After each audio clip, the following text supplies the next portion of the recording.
મિત્રો, સફેદ વાળ મુખ્યત્વે વૃદ્ધાવસ્થાની ઓળખ છે. એટલે કે પહેલાના સમયમાં જ્યારે માથામાં વાળ સફેદ દેખાવાની શરૂઆત થતી ત્યારે તેને વૃદ્ધાવસ્થા તરીકે ઓળખવામાં આવતી. પરંતુ મિત્રો, અત્યારે તો જુવાનીની વયે જ વાળ સફેદ થવાનું શરૂ થઈ જાય છે. તો મિત્રો, આ વહેલી ઉંમરમાં વાળ સફેદ થવાનું કારણ શું હોઈ શકે? શું કામ વાળ સફેદ થાય છે અને તેના ઉપચાર માટે શું શું કરી શકાય તે જાણવા માટે આ વિડીયો છેલ્લે સુધી જુઓ. નમસ્કાર મિત્રો, હું છું ડોક્ટર રોનક ભીમાણી અને આજે લઈને આવ્યો છું વાળ સફેદ થવાનું કારણ અને તેના ઉપચાર.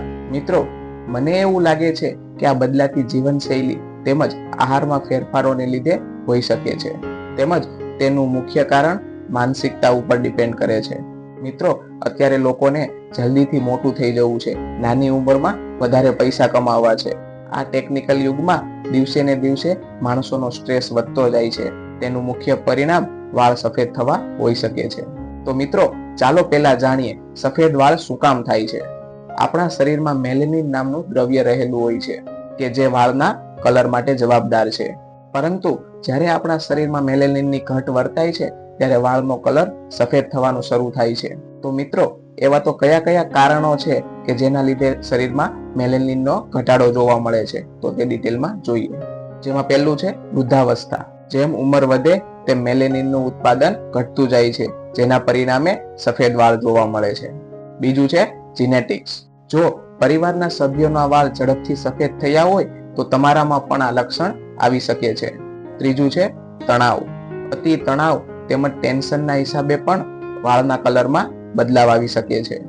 ચોથું છે આહાર અને પોષણની ખામી. કેટલાક વિટામિન્સ, પોષક તત્વો તેમજ પ્રોટીનની કમી પણ વાળના રંગ ઉપર અસર કરે છે. પાંચમું છે હોર્મોનલ ઇમ્બેલેન્સ.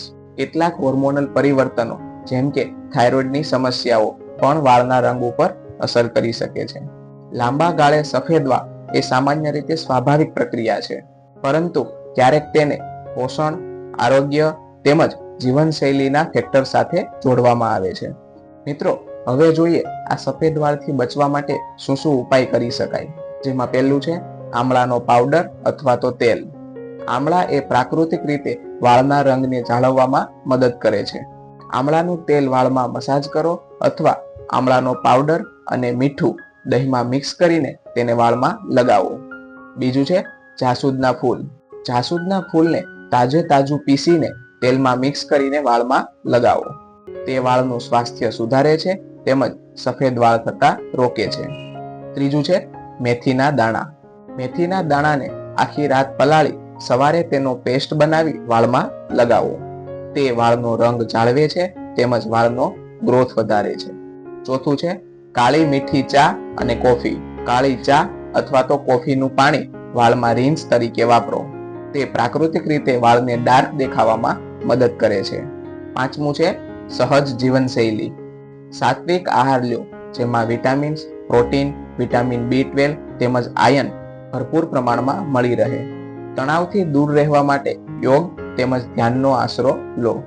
છઠ્ઠું છે હરડે અને બેહડા ચૂર્ણ. હરડે, બેહડા અને આમળાનું ચૂર્ણ તૈયાર કરો તેમજ તેને ગરમ પાણી સાથે સેવન કરો. તે વાળને મજબૂતી આપે છે તેમજ સ્વસ્થ રાખે છે. સાતમું છે કેમિકલ્સ પ્રોડક્ટ ટાળો. વધુ કેમિકલ્સ વાળા વાળના ઉત્પાદનો જેમ કે વાળની ડાય તેમજ શેમ્પૂના ઉપયોગથી દૂર રહો. આઠમું છે આમળા, ટોપરા તેમજ તલના તેલથી નિયમિત માલિશ કરો. નવમું ધૂળ અને પ્રદૂષણથી વાળને સુરક્ષિત રાખો. દસમું છે મીઠું ઓછું ખાતા શીખો, કારણ કે તે વાળ માટે નુકસાનકારક છે. મિત્રો, અમારો આ વિડીયો તમને પસંદ આવ્યો હોય તો આ વિડીયોને વધુમાં વધુ શેર કરો તેમજ લાઈક અને સબસ્ક્રાઇબ કરો.